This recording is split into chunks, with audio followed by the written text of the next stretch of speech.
Okay, well, welcome everyone to the first Halifax Center meeting of RASC for 2025. So there's some contact information. Next slide, please. Begin with the land acknowledgement. RASC Halifax Center respectfully acknowledges that we live and observe on the unceded territory of the Mi'kmaq people. And RASC believes in and practices inclusivity and diversity. Halifax Center welcomes all with an interest in astronomy without prejudice. The stars belong to everyone, as noted by Helen Sawyer-Hogg. So this is the itinerary for today's meeting. First up, now the introductions are done, will be the photo montage. And just to remind everyone that we have Explore the Universe guides and 2020 calendars for sale. The ETU is $20 and the 2025 calendar is $25. All right, so photo montage.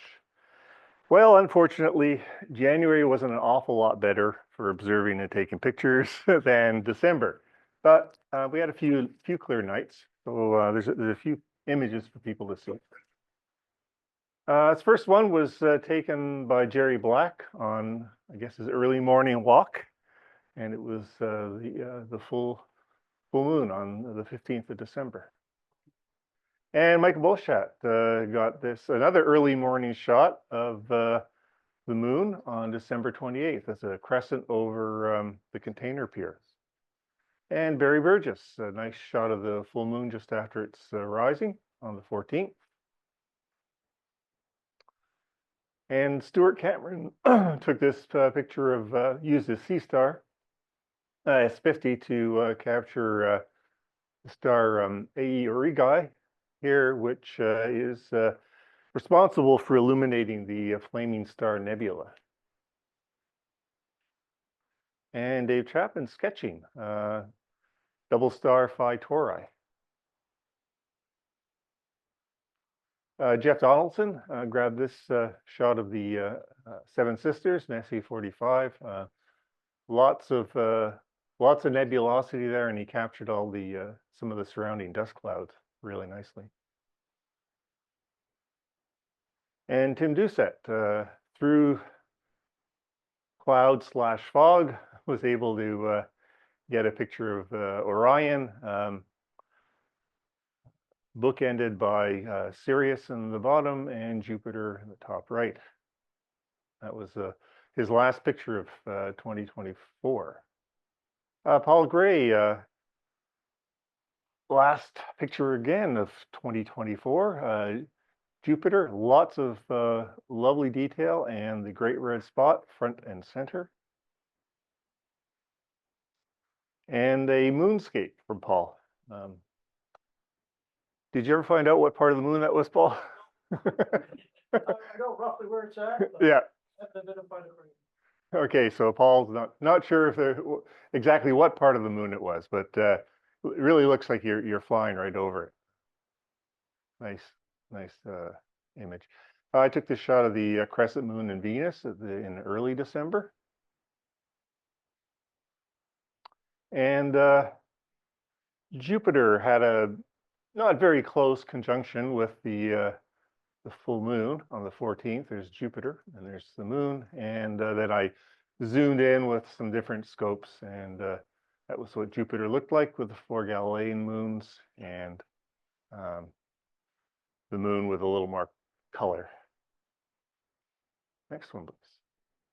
So planetary imaging was pretty good, although the scene, other than Paul getting really lucky in the valley, the coast, it's been terrible. It looks like you're looking through 5 feet of water, but I was able to nab this shot of Jupiter and Mars. They're so close together. Yeah, I know. They're just... Where's the asteroids? And bit of lunar imaging, Mare Crisium here, and Langrenus, one of the Gang of Four. Blair McDonald, urban imaging. Got this nicely detailed shot of Messier 33, the triangulum galaxy, and you can even see some star forming regions there, some nebulosity. Next one, David McMullen was lucky. Halifax was fogged in, but on by that time, but on New Year's Eve, he was able to get this image of the aurora for Port Williams. Next one. And Gary Weber, another shot of the crescent moon and Venus, and you can see Earth shine quite clearly there. And I think that's it. So now we're going to have our special presentation by Charles Ennis, and I will give Judy the mic. So welcome.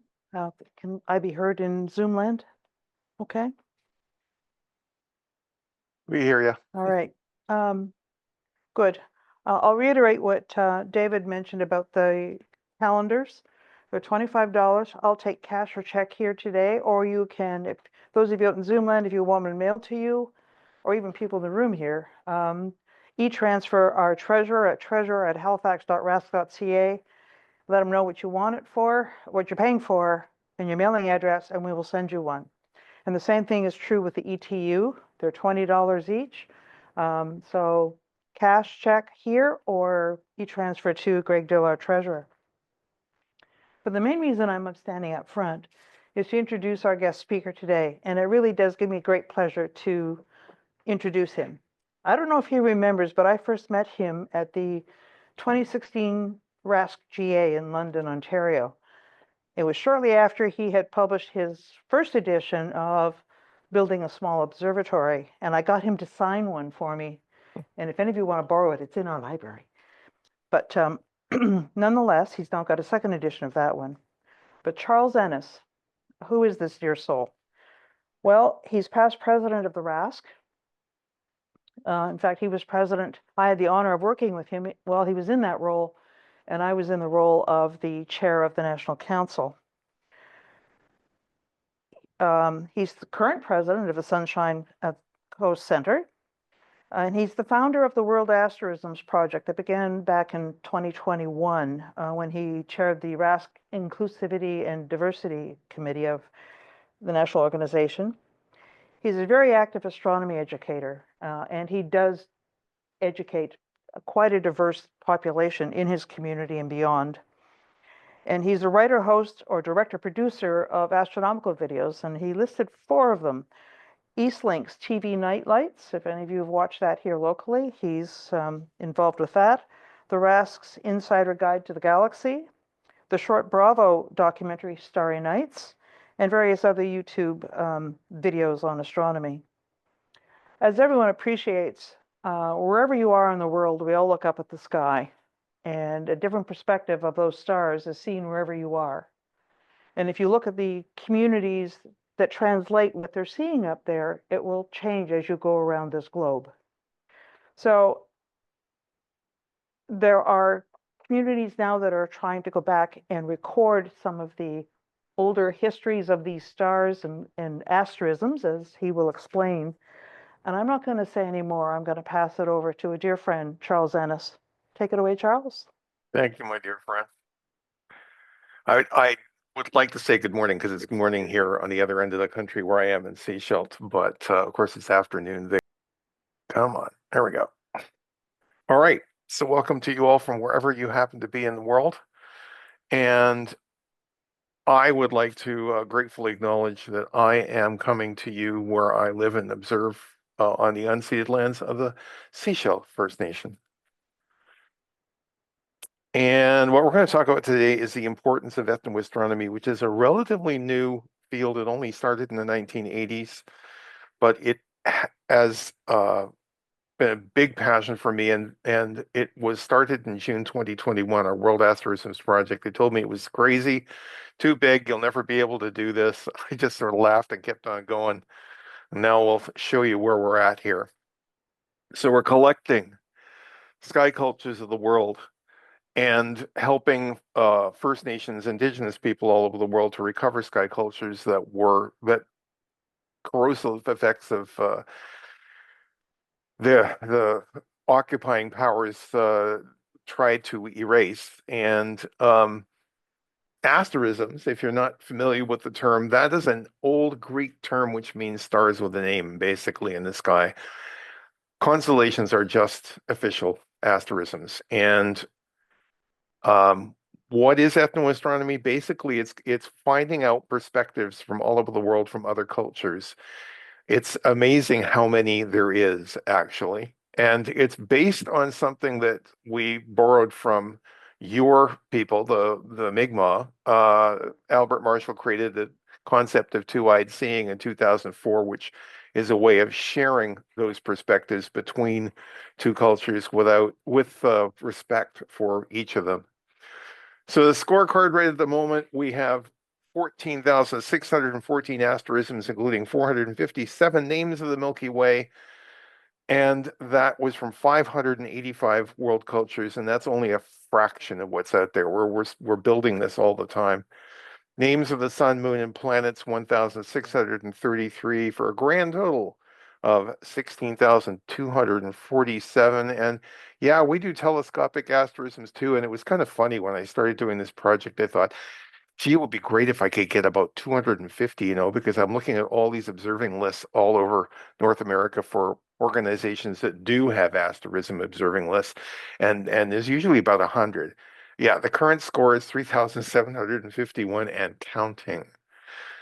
There's a lot. We'll get back to that. This is a living project. That's what my inbox looks like. It's really uh, interesting where all of these different sources come from. The ethnoastronomers from all over the world are working on this. We have a Google Drive where we share this stuff. So some people, when I started this, were saying, well, this is trivia, isn't it? Who cares? I mean, what's the importance of this? Well, it's about the sky mirroring the earth. This is a picture from Gerald Gloade, who is a Mi'kmaq artist, and it illustrates the perspectives, the ancient science, and the inspiration that are involved. And the reason this is important, as I said, is because of corrosive colonialism. This is the residential school that existed once upon a time where I live and is now torn down. There's a hospital here now. These are my seashell people. That's the chief reading to the people there. And we're working with them to help them recover skies. Now, it's a challenge, and I'll explain why. It's because there were only two sources that you can work with. One is trying to talk to elders to find out what their elders did with the sky. And people are passing, and we're losing information, and memories are failing. So the other way you can do it is records from the past. But the trouble is, most of those were recorded by those colonial people. Were not necessarily doing a very good job of recording what was out there because they weren't very supportive of the people that they were conquering there. So this would be explorers, officials, missionaries, traders, and so on. And not all of them were sympathetic. The reason I have this particular picture of this individual, William Edward Stanbridge, he's from Australia, and he was sympathetic. So there were people out there that did make a serious effort.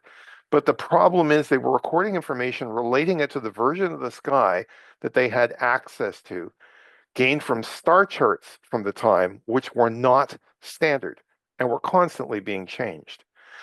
So you have to know what was on all of those various star charts if you're looking at these records to try to recover these guys, because they're going to be talking about asterisms that you're not familiar with. For example, there's the quadrantid meteor shower in January. And there's no quadrantid constellation anymore. It was called Le Mural, or the Mural Quadrant. It was created by French astronomer Jerome Lalande in 1795, and it was because he was using this instrument here on the wall of the L'École Militaire Observatory in Paris, and he wanted to commemorate it in the sky. So if you want to know what it looked like at one time, it's there between the tail end of Ursa Major and the top star there on Boötes. It's that triangular thing there. So that's where the quadrantid meteor shower was named. And then when the IAU created standard charts, they dropped this constellation, but that particular name stuck with the meteor shower. That's what it used to look like on an old chart. Now, I'm working now with Dr. Shane Pete at UBC. He's half Apache, half inland Salish, and he's working on recovering Salish skies, and he's done some wonderful presentations for us. And this is an example of the kind of thing that we have to deal with. He came up with a record from the 18th century, which referred to a group of hunters chasing an animal, and it was described as the asterism in the sky, Cygnus. And he contacted me and said, okay, what's that? Well, Cygnus is a Greek asterism, which came from the Greek poet Aratus back in the 2nd century BCE, and it was used for a northern constellation. It was later Latinized to Cygnus. It translates as the dog's tail. And there's many interpretations of this because it was the name of a nymph that was given a place in the sky by Zeus as well. And what it is a Little Dipper. So this is an example of how these names can be quite different from the ones you're familiar with. Now, this is December 2023 when Shandon over there on the left was doing a presentation for us and for First Nations. That's the Sechelt First Nation chief's daughter there. They were trading songs because when you told these stories, you didn't just tell them, you sang them very often in the past. So it was a wonderful experience. She was giving us a song that her grandmother sang as she paddled towards the full moon. So why is this important? There are 7,000 world languages. And you're probably saying to yourself, well, all right, thank you in another language is still thank you, isn't it? What's the difference? But in your children's lifetime, half of these languages will probably disappear, and cultures are foundations of knowledge. So key concepts and ways of seeing the world will disappear with those languages. And it relates to the difficulty in translating words accurately into other languages. And my favorite example for this is this word. This is from the Maori. And that is a picture of their land there. And it means land, country, ground, terrain, but it also means in other contexts, placenta. And it relates directly to how they figure they are connected to the earth and how it nourishes them and so on. And so if you're looking at Maori skies, you can see also very clearly that they have maritime themes that are central because they were major navigators who were going across thousands of kilometers of open ocean using stars when my ancestors were afraid to leave the coastline because they thought the world was flat. So here's a standard IAU southern sky that was given to everybody in 1922. Here is a Maori sky, and you can see right there one of their major asterisms. The Pleiades is the foam at the front of the boat. The Hyades, that triangle there with Aldebaran, that's the sail of Tainui's canoe. And the 3 stars of the belt of Orion are the glittering waters going off at the back of the boat. And you can see over there the anchor of Taki Otohahi. And you can see all of the names that are listed here are related to navigation. So this is the kind of stuff that people use the ancient sky for. This is an Australian sky, Kokatha. And first of all, you'll notice that it's turned around because we're in the southern hemisphere and looking at it from a different perspective. But this is a storyboard. These are characters. You could see the Pleiades of the Urgaria, who are the young sisters, and their elder sister Kambuguda is the Hyades. And the stars that are generally considered to be the fur or cloak that Orion is holding up is the dingo puppies that she's using to guard her sisters, because Nairina the hunter over there is angry because he wants to get at those young ladies. And so when he gets angry, you know that he's about to throw magic at them because Betelgeuse starts getting brighter. That means he's about to throw magic. But then Aldebaran starts growing brighter because Kambugut is kicking it right back at him. Shows you that 8,000 years ago, they were recognizing that there were variable stars. So there's Betelgeuse there, there's Aldebaran. It's a weather prediction system. This is an Inuit sky, and you can see way down here, always very close to the horizon from that latitude, you've got the star flickering. That's Sirius. And Sirius is called flickering because if it was flickering, because it's close down to the horizon there, it meant that in the next couple of days there were going to be strong winds. There was going to be a storm. So they were using stars and seeing to figure out weather patterns. This is a Hawaiian Sky Navigation Systems. This is the boneback lizard, which is one of their four major navigational star lines. It also represents a genealogical backbone. Each star represents a generation. That is Hokulea, and that star is a zenith star. So if that's directly overhead, you're very close to the islands of Hawaii. They have a lot of stars they would memorize as zenith stars. And both ends of this constellation have direction pointers. And this is because if it is rising or setting, you may only see half of the asterism. So either way, you'd be able to figure out your north-south travel lines. They also put their ancestors up there. That's the great square of Pegasus there. They called it the kite of Coelho, and all four stars were named for a particular great ancestor. You can also see the navigator's triangle. That's what we would call the summer triangle. People used it for divination systems. I grabbed this because it shows you somebody trying to compare Chinese Vedic and Greek systems, and they're trying to figure out how the zodiac works in these various different cultures. People commemorated their deities there. This is an ancient Babylonian sky, and this is made up of the stars of Cetus, Aquarius, Pisces, and Pegasus, and it's the great one, the god Ea.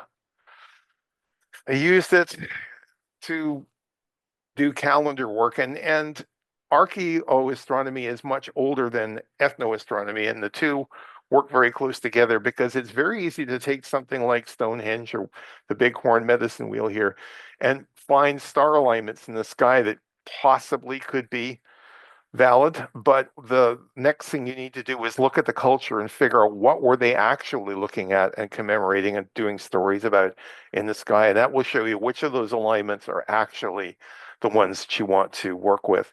Some skies are very busy. This is a Chinese sky. Xinguans is what they call their official asterisms, and there are about 300 of them, depending on which era in Chinese history you're looking at. And so they've put everything that's down here on Earth up there in the sky. I mean, absolutely everything that you can possibly imagine. At the other end of the spectrum, this is a Denny sky, northern parts of Canada. This is Yadi, and this is a single asterism that takes up the whole sky in 18 different constellations.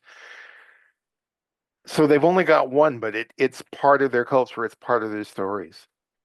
Now, a lot of people are, because of the way they've been shown constellations in school, this typical kind of an IAU constellation here of Orion, figure that everybody out there uses stick figures in the sky, and some cultures do. That's absolutely true, but it isn't just stick figures. If we're going to an African sky, they tend to have single star asterisms. Each star represents a character in a story. So you can imagine someone standing by a campfire and pointing up in the sky and telling a story like this. So we've got a winter sky here. And Betelgeuse and Aldebaran are prominent up there. And this Aldebaran is the hunter or the sky god, depending on which African culture we're talking about. And his wives are over here, and they are the Pleiades, and they're telling him, you need to go out there and hunt, get out there and do what you're supposed to do. So he goes hunting for three animals. It could be three zebra, it could be three tapir. There are various different versions depending on what part of Africa we're at. And he fires his arrow and it falls short. That's the sword of Orion. And he's embarrassed because he can't go and recover it because there's a lion who was waiting in ambush. In southern skies, in the southern hemisphere, you are looking into the galaxy rather than out of it. And so you're looking right at all of these dust clouds. And many cultures down there use these as their asterisms. In Inca skies, it's all dark asterisms, dark clouds, except for two stars, that's Alpha and Beta Centauri there, which are the eyes of the Mother Llama. Here's an example. This appears in southern skies, but depending on what part of the world you're in, it has different names. So for example, it's an emu if you are in Australia. If you are in South America, it's a rhea. And if you're in Africa, it's an ostrich. All part of the same family of birds, but it appears in all of those cultures. So now these are all objects that people were looking at with the unaided eye, but ultimately somebody started creating telescopes and people started looking into the sky, looking at things more closely and seeing stuff that you can't see with the unaided eye. And this led to people naming objects in the sky. So for example, this is New General Catalog 2301. That is Ralph Copeland up in the corner there, who is a famous English astronomer. This was actually discovered by William Herschel in 1786, but Copeland referred to it as Copeland's golden worm. And he actually meant worm in the sense of a Germanic worm or dragon. But then it became the seabird or great bird cluster for a number of years. And then fans of J.K. Rowling came along and decided it was Hagrid's dragon. So it's an ongoing process. People are continually adding names. They're looking at stuff saying, no, that's actually, to me, that looks like something else. So then you got astrophotographers getting involved. This is one of my colleagues at our observatory, Richard Mitchell, working on Saturn. And a good example of this is the Nereids Nebula. This is a supernova remnant in the constellation Cassiopeia, which is the nebulosity surrounding the open cluster NGC 7438. It's the first supernova remnant discovered by amateur astronomers, including these people that I've shown you here. And it was done entirely by astrophotography. This is a very, very faint object, and they gathered something like 3,200 hours to put this together and put them all together. And so they've named it the Nereids Nebula. They were the sea nymphs who were daughters of the sea god Nereus and the Oceanid Doris in Greek mythology. Now, one of the things you're going to learn very quickly if you're involved in this sort of work is that you're not looking for a golden age where everybody was looking at the same thing and saw the same thing, because that never, ever happened, ever. You figure that out very quickly. I'll give you an example. We have in the northern hemisphere, constellations were based on Ptolemy's 48 constellations, which were translated from his works into Arabic and then back into Latin. So let's look at one of them. This is Ptolemy's Enniocus, which was later Latinized to Heniochus. It's the rain holder, which is Auriga. But look, that star there is called the goat. That's Capella. And these stars down here are the kids. So what has that got to do with the charioteer? Well, charioteers were very popular people back in that era. They had, it was a major spectator sport. There was gambling, there were factions, there were riots, there was all kinds of stuff. And as a matter of fact, that particular constellation was given local names all over the place. Ptolemy knew this. He knew that it would be named for their local charioteer or the inventor of the quadriga or the bridle of the saddle or whatever. And if you're looking at Renaissance charts or medieval charts, this name here, Erichthonius, that's a very common name for this constellation rather than Auriga. So there is a picture from one of those charts where it is listed as Auriga. And there you can see the goat and the kids, which is an older asterism, which was incorporated into it. It was something that was described by Aratus in the 3rd century BCE. The Romans gave it the name Capra and Haiti. Capra is the Roman name for Alpha Aurigae, which is how it ended up with the name Capella eventually. And you can still see these with the unaided eye if you're looking in the sky today. You'll notice also over here is a constellation that no longer exists. That's Herschel's telescope. That was something that was put into the sky in the 18th century, and the IAU didn't incorporate that into the modern sky. Now, this is the Uranometria from 1603, and it was written by Johann Bayer. And I'm sure that all of the people in the audience who are longtime astronomers will recognize this name. They're nodding and smiling. Well, maybe not smiling, because, of course, what he's known for is he decided, because maps were getting crowded, what we're going to do is we're going to classify all the stars by their magnitude, and we're going to use the Greek alphabet to do it. And so you'll notice your star chart has got all of these stars with these Greek letters next to them, and there you are frantically thumbing through your atlas trying to find this chart so you can figure out what the letter is that's involved. He's the guy you can thank for that. That was why Flamsteed came along later and said, okay, let's just use numbers. I mean, we're running out of Greek letters. But this is a page from the Uranometria. And you can see he's describing Cassiopeia, but look at the spelling. Look at the alternate spelling. Neither of them matches the current spelling. And look, there's all kinds of other names there as well. And if you can't translate those, I will do that for you. It translates as the soft chair, the throne, the woman of the throne, the oiled palm, and even the dog. So there were all kinds of other names in use even at this stage, and it continues to this day. You think now that's been solved and that's not happening anymore? Here's the sky culture or star lore page from Stellarium. Look, 4 different versions of the modern sky. The Western one means the IAU standard sky, but they have Plaid Sky down there. He's a Hungarian astronomer who came up with a very excellent version. There is the sky and telescope version of what the sky stick figure should look like. And then there's this person here, H.A. Ray. Does anyone recognize that name?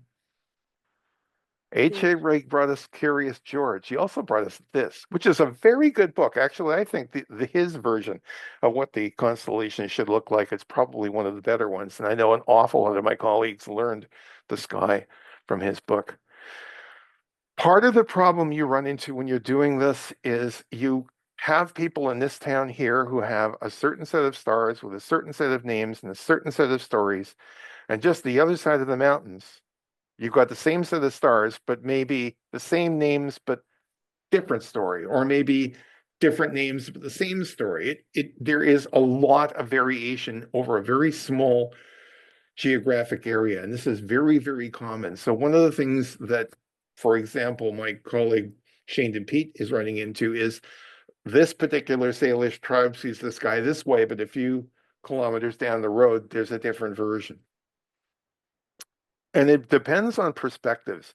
What you see depends on where you are. There's the constellation Orion again. And of course, I'm now showing you northern and southern hemisphere views, so it's reversed. If you're in the northern, way up in the northern hemisphere, way down in the southern hemisphere, you will find that people describe this typically as a hunter or some sort of human figure. Now, there are all kinds of other variations where they break it down into pieces as well. But if you're in an equatorial region where when it rises and sets, those 3 stars of the belt are perpendicular to the horizon, they tend to describe it as a spring trap or a plow. And that's a spring trap from Filipino culture.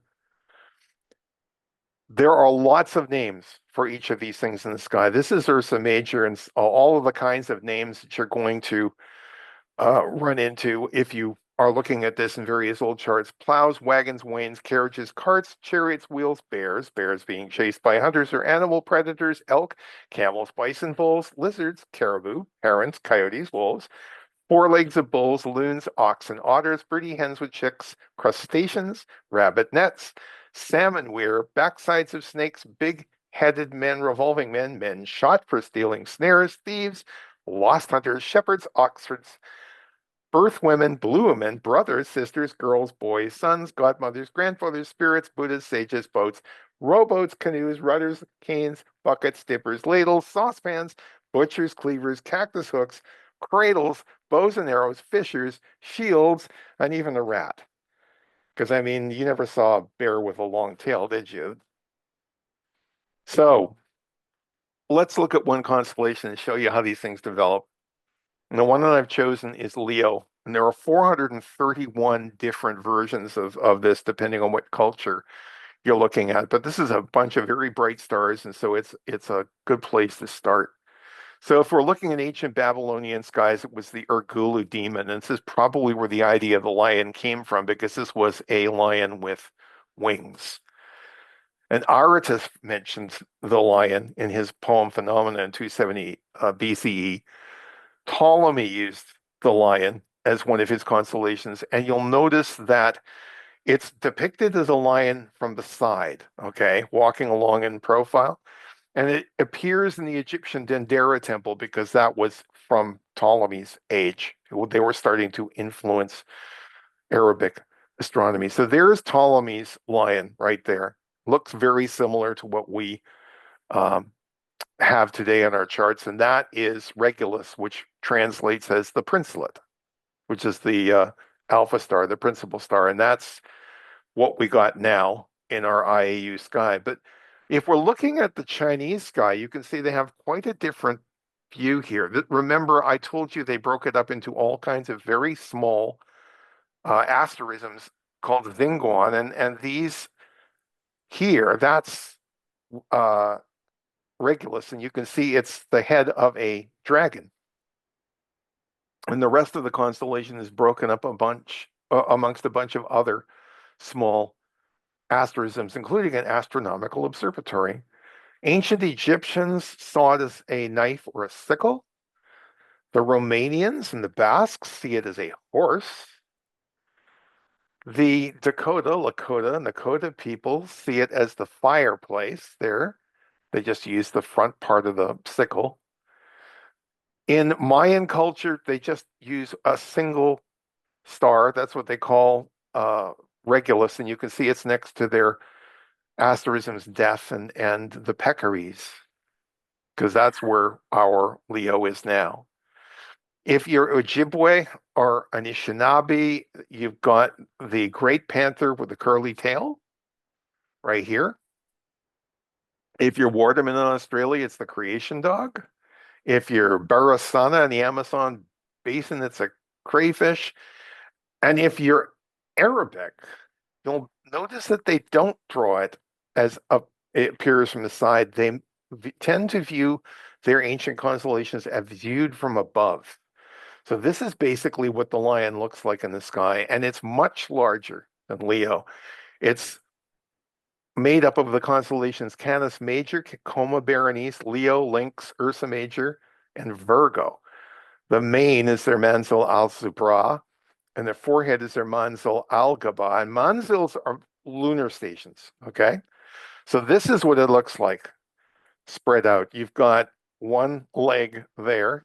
You've got these two legs here. You've got the nostrils, the eyes, the forehead, the mane, and those are the two manzils that I mentioned to you.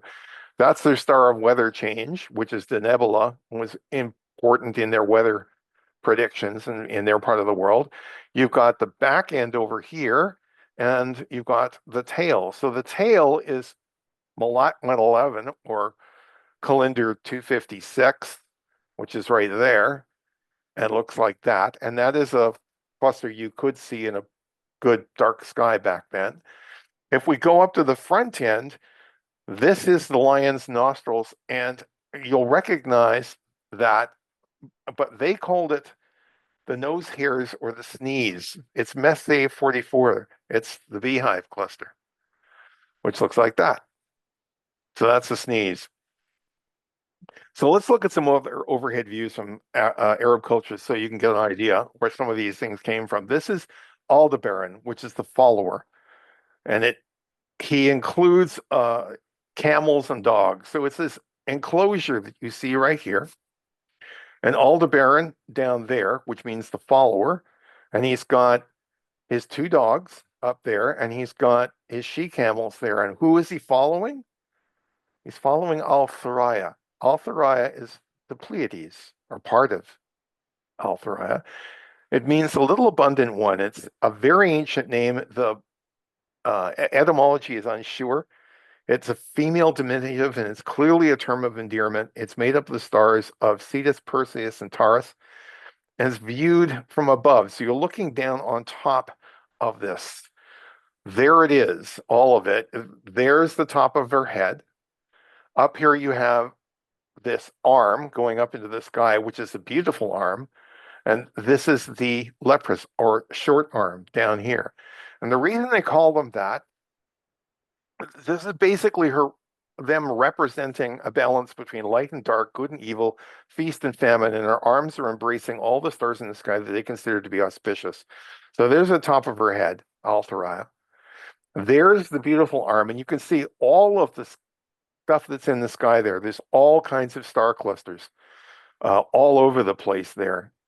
If we zoom in on her hand, which is referred to as the henna-tinted hand, or even the camel's hump, if you're not sure what a henna-tinted hand is, that's what it is in their culture. The women will decorate their hands with henna. The wrist is the double cluster. Now, at the other end, you've got the leprous or snake hand. You'll notice the difference. There isn't any clusters around there. There's nothing to see. Actually, there is one thing. If you're a modern astronomer, Messier 77 is down there, but that isn't something that they'd have seen.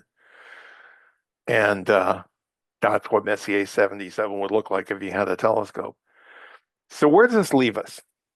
Well, when the Arabs, who are very active between the 8th and the 11th century, stopped doing this stuff, it transferred back into Europe and people started translating into Latin. And between the 13th and 19th century, very many notable astronomers created new constellations. That's Petrus Appianus there, and he made quite a few. And the reason they were doing this is they were seeking royal patronage because they were paying for their astronomy. So, for example, you've got Cor Caroli, which is Alpha Canum Venaticorum, and it was named in 1660 by Sir Charles Scarborough, who was a physician to Charles II. Now, we're not today sure whether he was trying to commemorate Charles I or II here, but you'll always see it represented on the chart as a heart with a crown over it. And Cor Caroli is a name that has survived for that constellation to this day. You'll also notice that is a name, Septentrio, for Ursa Major, and that means the 7 oxen. So it's another name that was very, very common. You see it's also referred to as Charles Wain. You'll also notice from that previous picture and from this one that constellations are often reversed.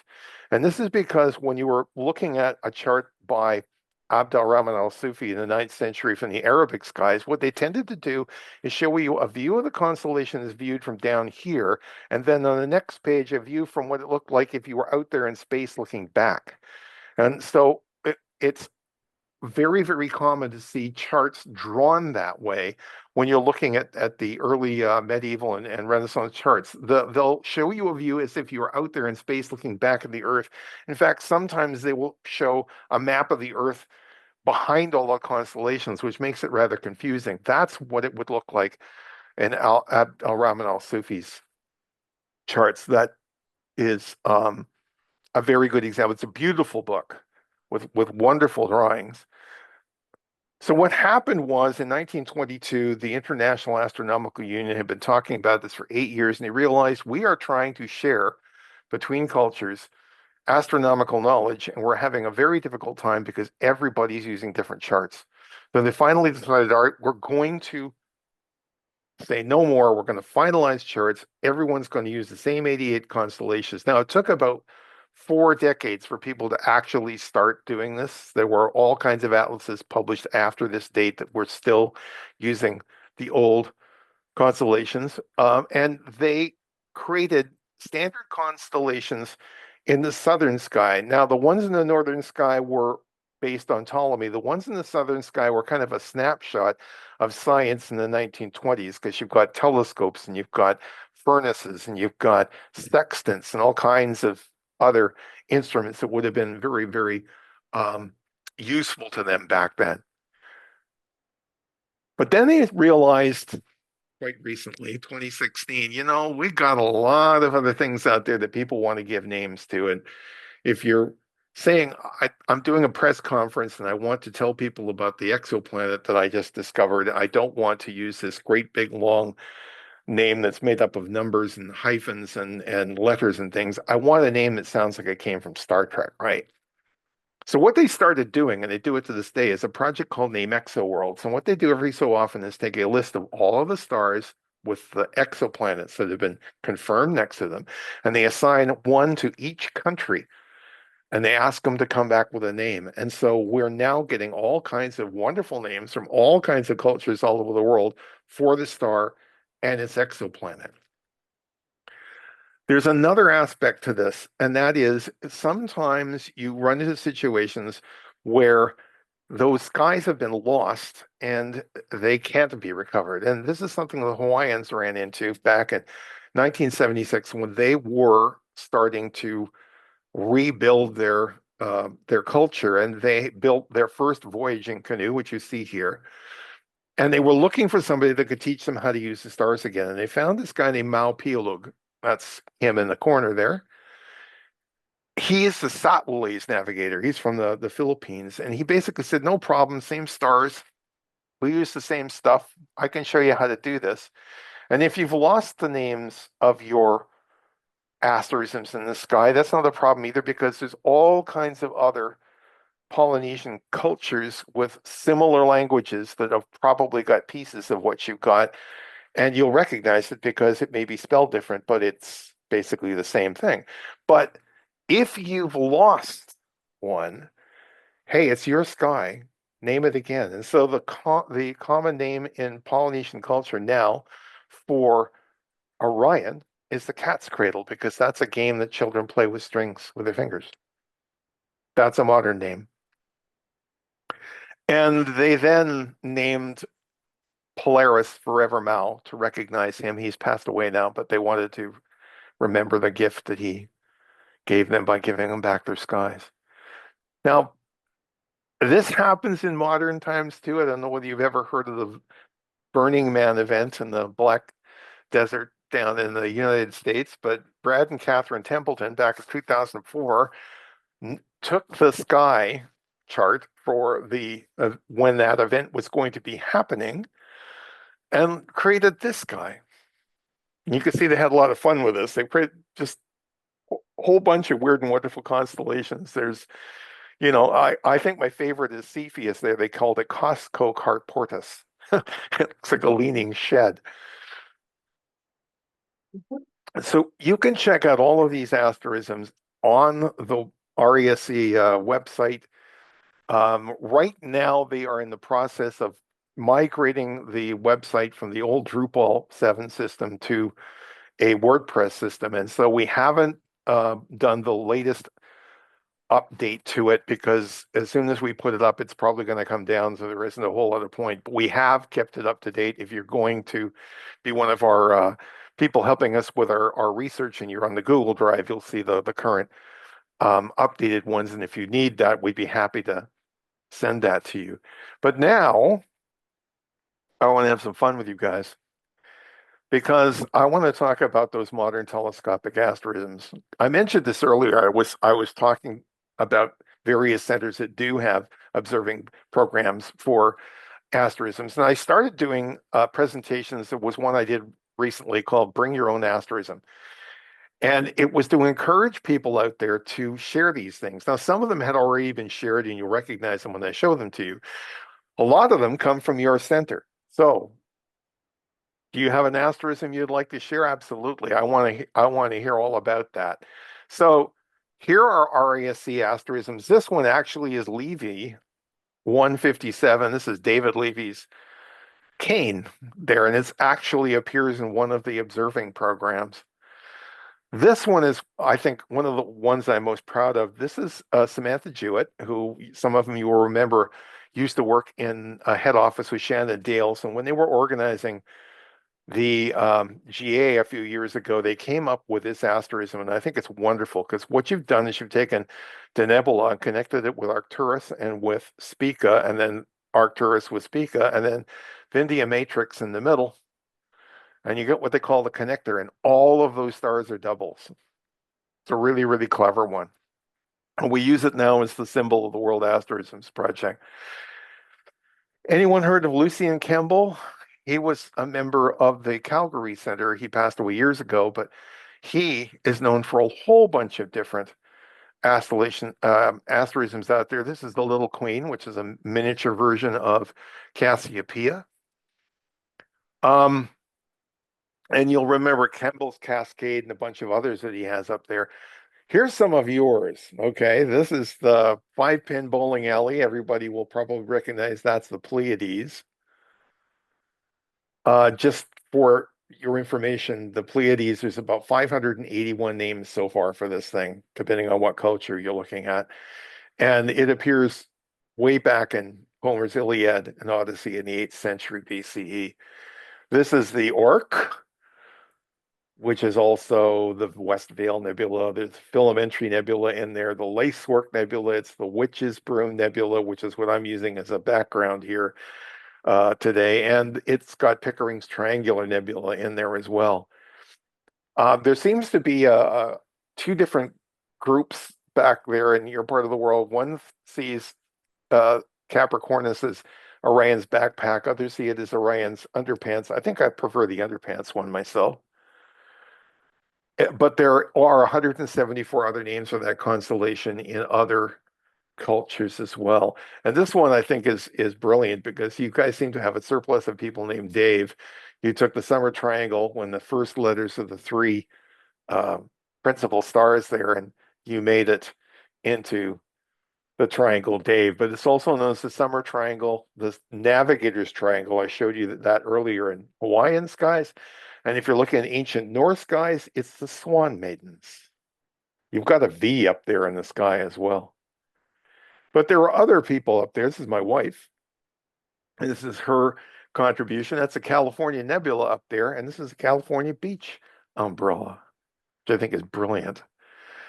Bruce Fryer, who's our president, he was the one that came up with the name of the rat for Ursa Major. The way that happened is we were having an observing night. I had a break from the big telescope and I saw him out in the deck looking up at the northern sky. I went over and said, "So what are you looking at?" And he goes, "That's not a bear." I said, "Well, what is it then?" He goes, "It's a rat." And ever since then, we've known it as Mus Major, the great rat. This is one of mine. This is a saxophone. Everybody will probably, if you've been a amateur astronomer for a while, will recognize the Sombrero Galaxy down there. And I was in that neighborhood looking at it when I noticed these stars and decided that's the saxophone. That was my first asterism. There are 87 of them now. I'm not going to show them all to you, but I'll show you one more. This is another case of me looking at a galaxy. That's the Andromeda Galaxy, obviously, and it's satellite galaxy. And I saw a handcart, and the galaxies are the wheels that fell off. One's rolling off into the distance there. This is our good friend Roland Deschain and his colleague Brian Finnerty. They were at a star party and they were looking at the sky. And Brian said, "Doesn't that look like a cocktail glass?" And Roland said, "Yeah, look, that's a cocktail umbrella in it, isn't it?" And so the martini glass and cocktail umbrella were created. But then Brian said to Roland, "Well, what about Corona Borealis?" And Roland said, "Oh, my grandmother named that. That's grandmother's dentures." Right there. So there's Kemble's Cascade. That's Lucien Kemble there. And you can see that's in Camelopardalis, and you can see the long line of stars that forms that there. It's a wonderful one. It's one of my favorites. He told Walter Scott Houston about it, and Walter made the rest of the world aware of it by writing it in an article. And Phil Harrington took a look at it, made it number 3 on his list. There are all kinds of astronomers out there, mostly people who write for astronomical organizations, magazines, and so on, that have their lists of asterisms in the sky. Phil's one of them. There's a whole bunch of others. There's one guy by the name of Corder who has a list of 5,200 asterisms. Now, a lot of these looks like an open cluster because he's hoping someone someday is going to do the measurements and figure out it really is an open cluster. And hey, I'll have a name on an open cluster there. But he's got a lot of others out there. Stephen O'Meara who writes for Sky and Telescope and others. He's another one who comes up with all kinds of names for things. This is Harrington 15, which is also Kemble's Kite, which is on the other side of Campbell-Pardalis, or Cassiopeia. This is Ken Hewitt White. He's from the Okanagan Center. This is the top end of Scutum, and there's the golf club. And there's the golf ball, which is Messier 11, which is the wild bird cluster, and many other things besides. This is the New Brunswick Center. They've got Calinder 69 and Orion, and they call that the handgun. This is the rabbit, which is Calinder 29 and Perseus. This is the teapot. This is Paul Markov from the Toronto Center, right there next to Hercules. It looks like a kind of a squashed version of Sagittarius teapot there. And this is Blake Nancaro's Klingon battlecruiser, which is NGC 7209. And we all miss Blake. He passed away recently. He was the chair of the observing committee. And so I like having this, one of his contributions up here. This is not the only Klingon battlecruiser. There are two more in the sky, and there's a Romulan battlecruiser as well. And if you're interested in trying to name something in the sky, I have to tell you, nobody's come up with a USS Enterprise yet. Just saying, we could use one of those. So there isn't a telescopic asterisms list for our society because making lists of objects to observe in the sky is the responsibility of the observing committee, and I don't want to I can be a resource for them, but they'll decide when they want to do this, if they want to do this, and that's fine. This is an inclusivity and diversity project, and it's all about diversity and perspectives and celebrating sky cultures. But I actually do have this in the telescopic list. If you go into the website and you look at what we've got there, we've got a handbook that describes everything. We have a list, which is both PDF and an Excel spreadsheet, so you can go through it and find all of the different objects in the sky. All of the ones that are telescopic, the name is in bold. Okay, so they stand out, but there's like over 16,000. So there's a lot of objects. So yes, we have actually taken that list and cut it down so it's just got the telescopic if you want to do that. But remember, it's 3,751. So there's a lot there. But if you got one and you're holding out on me, don't hold out on me. Share it with me because we'd love to hear about it. And I'd like to see if you have any questions. Thanks so much, Charles. That was phenomenal. So enlightening and humorous at some of the ways that we look at those stars and use our imagination to say, gee, that looks like a whatever.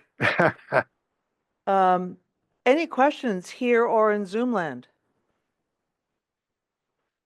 Paul?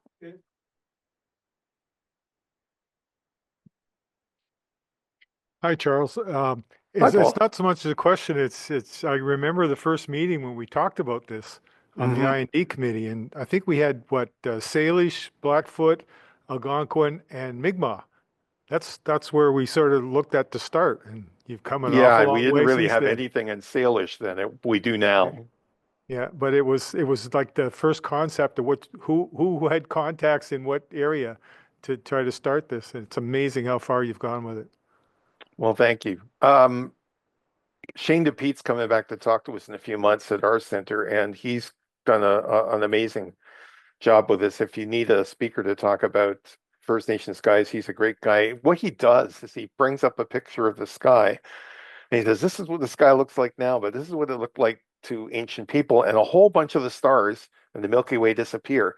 And then he starts telling the stories, and the characters appear in the sky with the different stories. And in the end, he puts the Milky Way back because that is the ancestors going in the sky. And it's just a wonderful experience. So would definitely encourage you to use him as a speaker sometime if you're looking for someone for that sort of stuff. Charles, I know you've written over 20 books on various topics, but I'm wondering, have you determined you be writing anything about this in particular? This is meant to be a resource for ethnoastronomers all over the world, students, professors, whatever, and it's meant to be free, and not a single cent has been paid for this. This is all sweat equity. When I contacted the Australians who have been doing this for 20 years, they donated everything that they had put together. Same with the South Africans, and I could go on and on and on. It is a passion for all of us. It's a labor of love, and it's meant to be available to people. It grows very, very quickly because there's so many different things out there. And even if I was to make this into a book, and I mean the handbook is over 1,900 pages now, you would be out of date within weeks, you know. So and it would be ridiculously expensive. No, the whole purpose of the thing was to make this available to cultures. We list all of the asterisms by subject, not by constellation or by culture, so that you can see all of the bears are together, all the wagons are together, all, you know, and that is deliberate because we want people to see how these bleed over from one culture to another and how these travel around and how these stories pop up in different places. Like I talked about the emu and the rhea and the ostrich, how in 3 different parts of the world people came up with the same thing. So it's easier to see when you do it that way. So yeah, we're not planning to make this a book and sell it. It would, I imagine you could pretty easily find a publisher like Springer that would go for it, but we're trying to make this a resource that everybody can get their hands on now. So So the information that's on the RASC site, is it available on other sites as well then, in various countries, or just RASC? no, just RASC. Nobody had ever tried to put this all together in one place before. So the other thing I mentioned is not just the website page on the RASC site, but we have a Google Drive where we can directly share stuff with each other. So in the Google Drive, we've also listed all of the resource papers and digitized documents like the uranometry I showed you and that sort of stuff to make it easier for people to share old charts and lists and that sort of thing. So a lot of the astronomers out there that are really into asterism, like Demel Zamakers in South Africa, have shared their lists with us. And you know, that's part of the project is trying to figure out who came up with that name in the first place. You know, like, okay, it's the Crab Nebula, but where did that come from? And that came from the third Earl of Ross with his massive Leviathan telescope in Ireland, and he was sketching the Crab Nebula, Messier 1. And when he was finished, he looked at it and said, damned if that don't look like a crab. And he put that in his notes, and there you go. It's the Crab Nebula. So a lot of this is trying to figure out who was responsible for these names. And quite a few famous astronomers that your names, you'd recognize their names immediately, are responsible for these names. And some of them are quite amusing. There was one that was put in the sky by a French astronomer, and he said, there isn't a cat in the sky, so I'm going to create this asterism in the sky. It's called Felis, which is Roman for cat. And I'm doing this because it can scratch the sky and make me laugh. That's exactly what he put in his notes. And one of the stars that's part of that original asterism, which is no longer in the modern constellations, is named after that constellation to commemorate that. So it's fun looking. There are a bunch of names up there that were created by Gus Grissom by taking the names of his colleagues and reversing them, because he tended to do that. And they are all in Cassiopeia. If you take a look, there's one star in there called Navi. That's his name backwards, Ivan. There we go. Before we say goodbye to you and a final thank you, I'm going to ask Dave Chapman to come down for a moment. I'm assuming there aren't any questions from Zoom land while Dave is making his way down. Okay.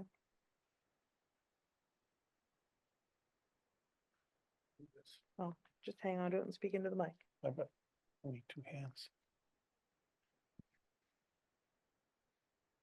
Where can I stand so Charles can see me? I can see it, Dave. it's funny because I have to talk there a bit. You're up here. So Charles, I made a mistake.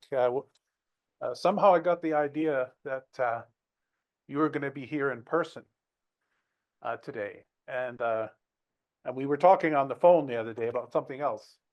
And I said, "Hey man, I'll see you Saturday." And you said, "Yeah, I guess, whatever." Anyway, so now I realize when I got here that you're still out in BC. So anyhow, no matter.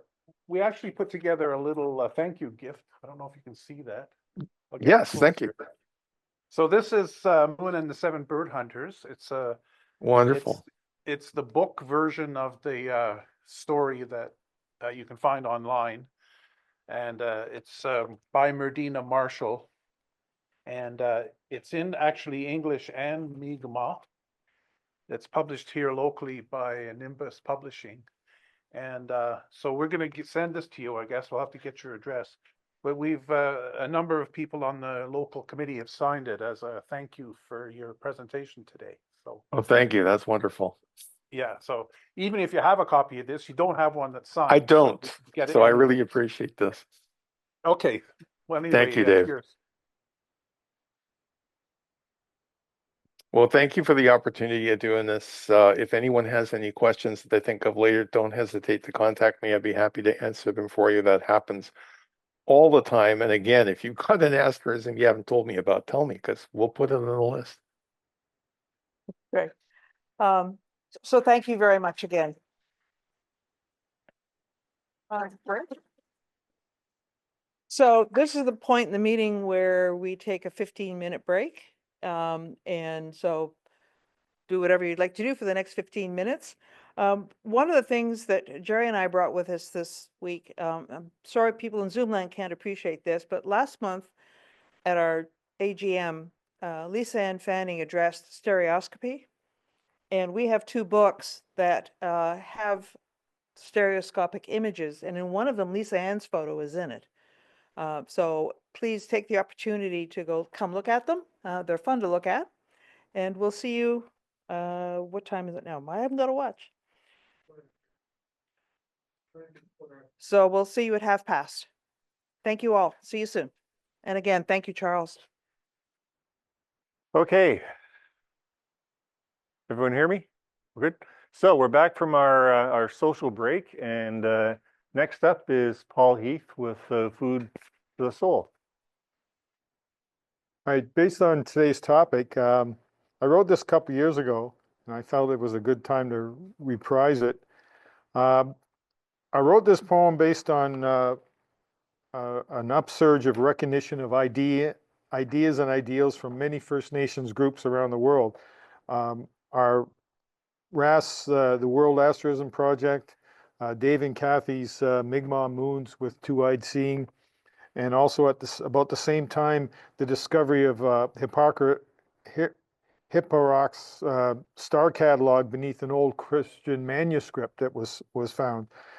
And I'd like to give this as an opportunity to say thanks to everyone that has worked to bring these tales and these stories and these asterisms back to from different cultures around the world, and hopefully that it'll breach the distances that we've created between cultures around the world, and just show how united different cultures actually are, especially with the First Nations.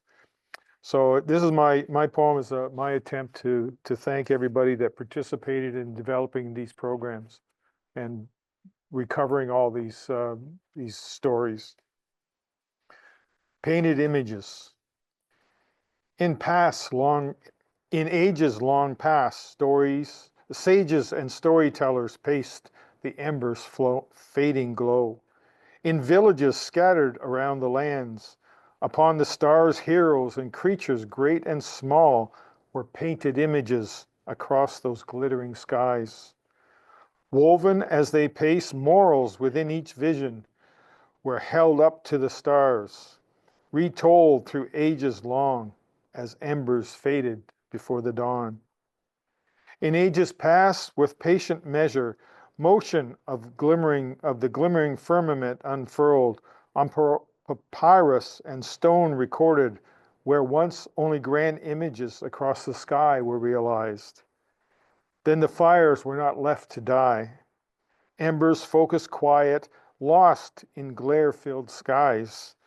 Yet sages and storytellers whispered still of heroes and creatures upon a star-filled firmament. We reached above the skies, glory witnessed, filled our eyes. Now sages and storytellers once more were sought. With an artist's brush and an elder's touch, stories bold and morals retold. On pages now, painted images flow. Embers focused quiet, now upon the page, in cloudy and sun-filled skies, between the glittering stars we seek, as painted images refilled our skies. Sages and storytellers' tales yet again enrich the mind. So that was my tribute to Charles and Dave and their projects to Two-Eyed Seeing. Next. Okay, so next up is Judy Black with the news from the board. Thanks, Dave. Just wanted to bring people's attention to a few things and updates from the board. Are we okay in Zoom land then? Okay, wonderful. So welcome to 2025. The year promises to be a good one for the RASC, we hope. And we hope in terms of clearer skies than what we're now seeing in the coming year. So, and lots of fun activities. So first up, bylaw number 1. For those of you that weren't in attendance at our AGM in December, we brought forward some amendments to our bylaw and they were approved. That was on the 3rd. 9 days later, the Registry of Joint Stock Companies, RJSC, approved them. So as of December 12, our new bylaw has been enacted. So thank you one and all for all the work that you did on that.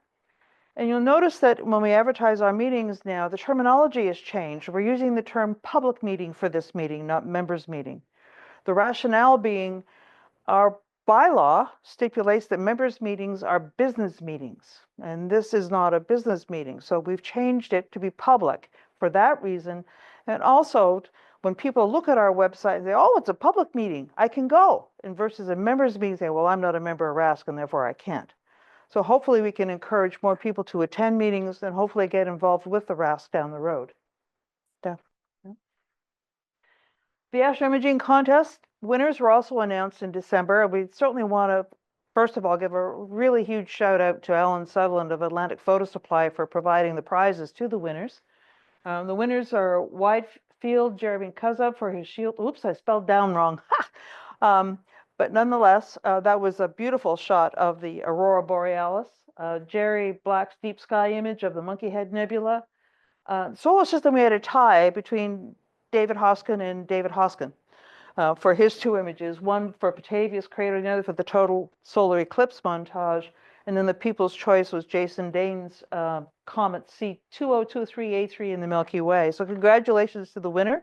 And I know they've been contacted already by APS to have their images printed on the 12 by 18 canvas. So congratulations. If you want to see these images, just go to our website in the main header that says imaging. They're all there.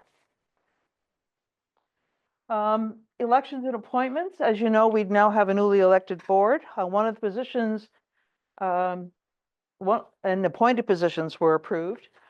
We did not have a SCO manager, but Tony McGrath stepped in as the new SCO manager and was appointed by the board at that meeting. But we still need chairs or leads for communications in Nova East. So if anyone's interested, please make yourselves known to the board. And also, the board did make appointments to itself. The vice president position was vacant and Peter Hurley graciously stepped into the role and we approved him by motion at the meeting on Tuesday. But we still need 2 directors. So again, if you are interested in becoming a member of the board, and keep in mind, you don't have to have board experience. We do recognize that new people on the board, it's a learning curve. Okay, you have to know what's been going on, how we do business, and certainly your perspective is what we're looking for as well. Couple of dates we want you to add to your calendar. First and foremost, for the RASC members, the Nova East is the weekend of August 22 to 25 with our new moon right dab smack in the middle of it, so lovely. We're hoping to go back to Smiley's. We're working to that end, so keep apprised of that. I did go on the Kedem-Kujik National Park site to see whether or not they have anything regarding the next piece, which is the DSW, and they don't just yet, nor do we, for that matter. But we'll keep you apprised of that. That's the weekend before Nova East on August 15 to 18, and anyone can attend that, okay? And to attend that, you basically have to have a campsite at Kedem-Kujik or reside somewhere nearby. Okay? Question, do you have to be a member to attend Nova East, or you just have to pay to attend? My understanding is you have to be a member of the RASC to register for the event. But there are events at Nova East at which the public are invited to. We, No? no, Anyone can come to the stock farm. And register. and register for it. Okay. It's always been that. Okay. Well, the way it's worded on the website, that's what I was taking it as. It said RASC members. That's why I was, okay. We'll fix that. We'll fix that. So I'm corrected, and that should read then, anyone welcome to both those events. Okay, thank you. Our next meeting, the Board of Directors meet next on January 28th. So if there's anything that a member feels the board should be addressing, please let one of us know. Our next public meeting is February 1st, and we're quite delighted.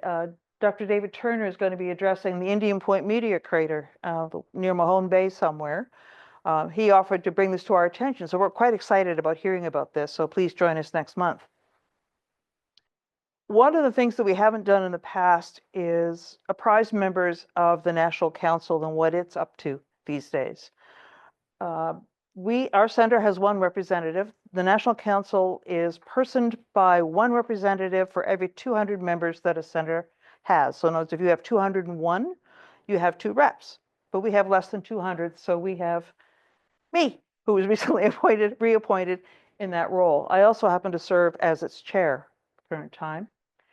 The National Council used to be what would be considered the board, but that changed back in 2012. And now it is the linkage between the board and all 30 centers of the RASC.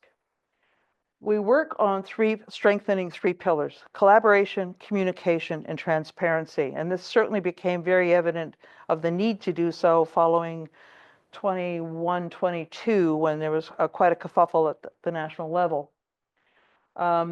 We hold 6 meetings per year, and for budgetary reasons, I'm sure you can appreciate that it's all done by Zoom, not in person anymore. We work together in various capacities. We develop new center level programs and practices. We assist, advise, and consult with RASC and all of its committees regarding national programs, policies, and budget. And we bring center and member concerns to the forefront. So there have been things that our center and other centers have said, well, we have a problem with this, and we've been able to solve it at that table. In the past year, National Council has worked on the laser pointer training program and the support materials needed to conduct that program.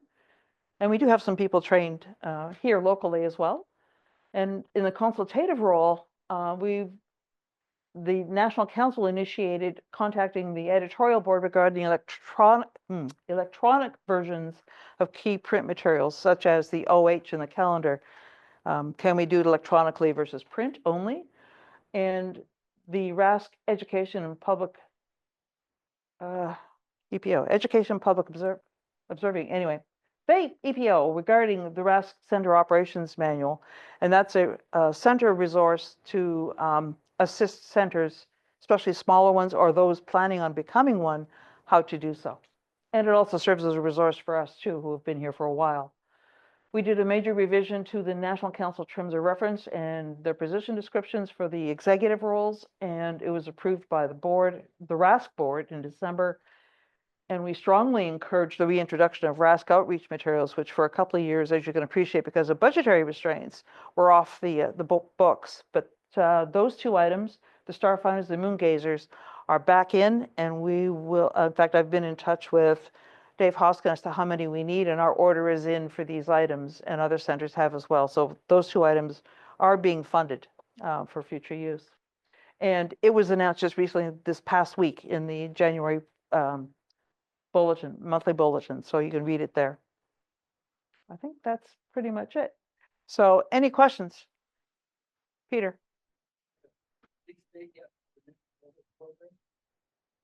Restate. Oh, Peter asked if there was a date for the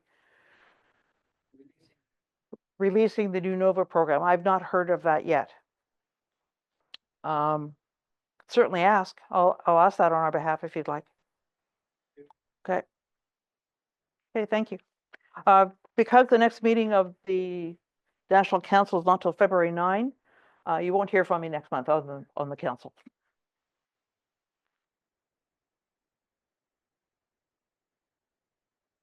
All right, so now we come to what's up in January, and fingers crossed, January is better than December, but hasn't started off very well.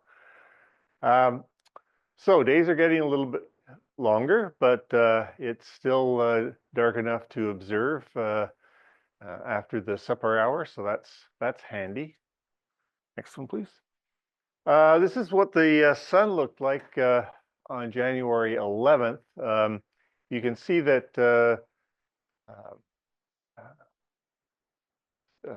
spaceweather.com has the Soho data back up. I guess they repaired the flood damage. And although they had some issues with smoke from the wildfires causing problems. But anyway, so there's a few notable sunspots, but nothing likely to produce any X-class solar flares.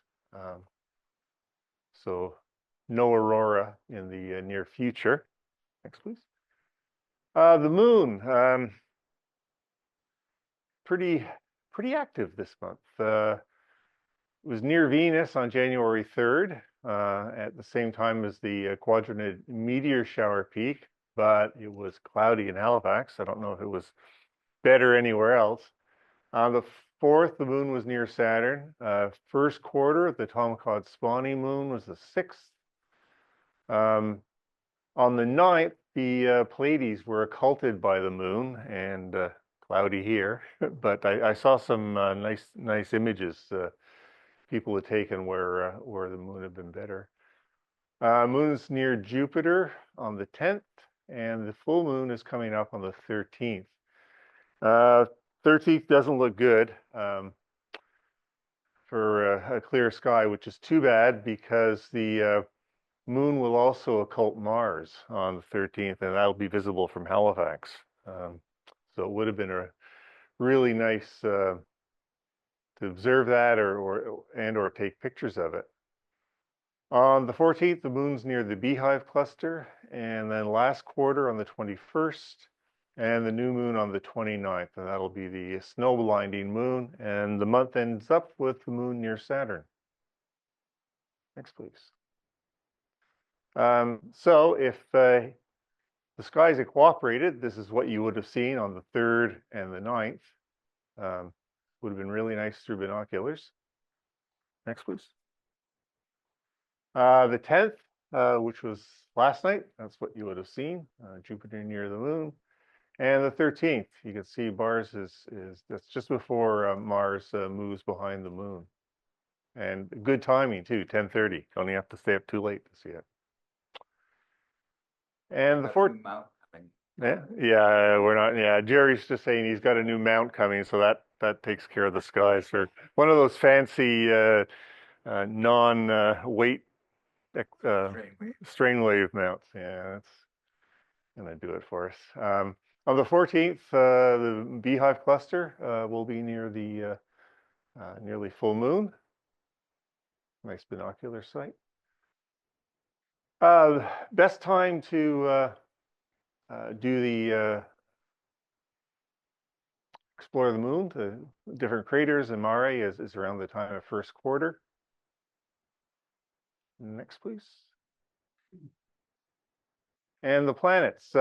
there's been a lot of hype about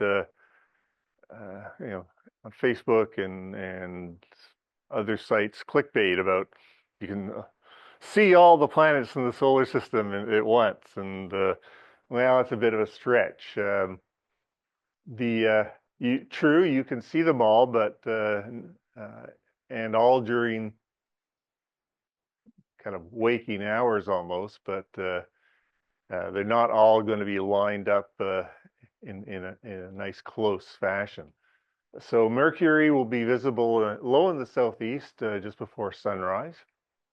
Venus visible to the southwest after sunset, and talked about its proximity to the waxing crescent moon. It'll also be close to Saturn between January 16th and 19th.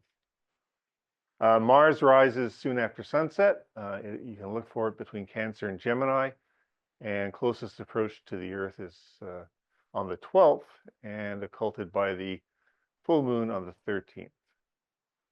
Jupiter, very prominent in Taurus, and it was near the waxing gibbous moon last night. Saturn, you can find it in Aquarius after sunset, but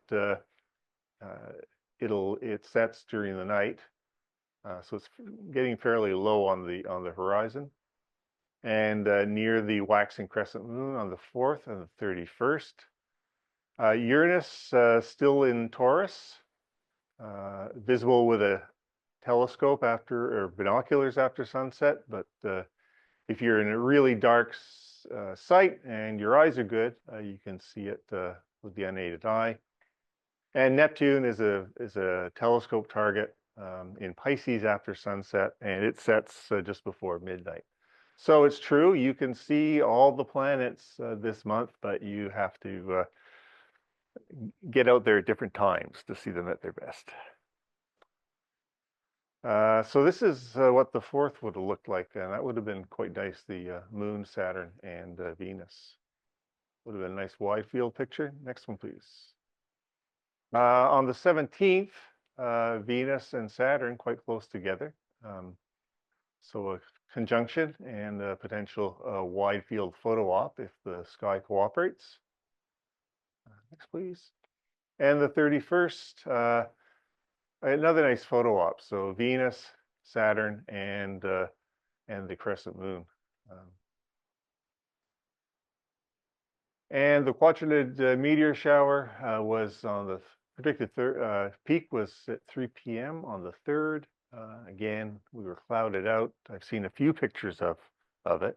I don't know if it was cloudy everywhere in the province. Next, please. So, explore the universe. We're into winter constellations: Auriga, Gemini, Taurus, Orion, and Canis Major and Canis Minor. So you can see all of those looking to the east and southeast. Next, please. Winter stars, the brightest star in our sky, Sirius, is about 30 degrees up from the southeast horizon, and a lot of other bright stars: Capella, Rigel, Procyon, Betelgeuse, Aldebaran, Pollux, and Castor. All of which are good for SynScan alignments if you're using a Skywatcher telescope with a Skywatcher go-to mount. Next, please. Explore the universe. We heard a bit earlier today about this afternoon about Kemble's Cascade. That's one of our winter deep sky objects. And if you're looking at Kemble's Cascade, seen here, right at the bottom of the cascade is a open star cluster, NGC 1502. And Orion is well placed for observing in the early evening. And if you're doing that, you're probably looking at the trapezium, and a bit of a challenge is to see if you can see the other 2 stars in the trapezium. There's actually 6 stars there instead of just 4. And if you've got good seeing, which we haven't had for a while, you should be able to see all the stars in the trapezium cluster. Is that your image? Yes. Yeah. Larger? Yeah. Yeah. And double stars. Our double star for this month is Delta Cephei, and this is the variable star prototype of the Cepheids. Its period is 5.4 days, and this is a photo I got from the internet, and you can see Delta Cephei A is a nice white yellow star, and near it is a Delta Cephei C, which is a blue star, and just off the one side of the constellation Cepheus. And that's it for January. Any questions?